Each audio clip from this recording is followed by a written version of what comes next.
Rencana Presiden terpilih Prabowo Subianto membentuk Presidensial Club dianggap sebagai langkah yang baik. Ada upaya untuk menyatukan dan mendamaikan para presiden terdahulu yang saling berseteru. Pengamat politik dari Universitas Al-Azhar Ujang Komarudin berpandangan, Prabowo ingin menjadi jembatan penghubung bagi para pendahulunya yang tidak akur. Prabowo ingin menjadi bridging atau jembatan untuk menyatukan mantan-mantan presiden yang sampai saat ini belum akur. Masih belum harmonis, masih berkonflik, ujar Ujang saat dihubungi Kompas.com, Minggu, 4 Mei 2024. Ujang mencontohkan hubungan antara Presiden ke-5 Megawati Soekarnoputri dengan Presiden ke-6 Susilo Bambang Yudhoyono, SBY.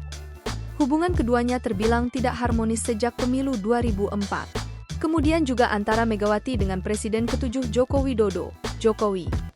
Hubungan keduanya merenggang dan tampak saling berseberangan pada pemilu 2024. Dari 2004 SBY dengan Megawati hingga Pilpres 2024, sudah 5 kali pemilu itu masih belum akur, masih belum akrab.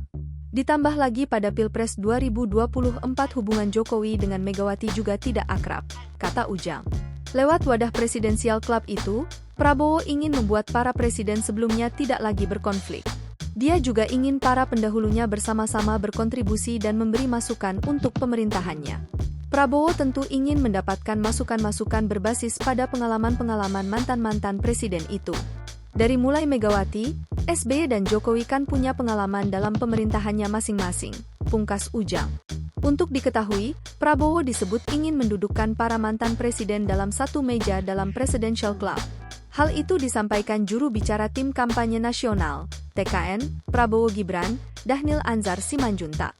Jokowi pun menyambut positif keinginan Prabowo itu.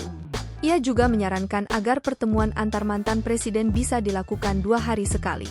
Download Tribun X sekarang, menghadirkan lokal menjadi Indonesia.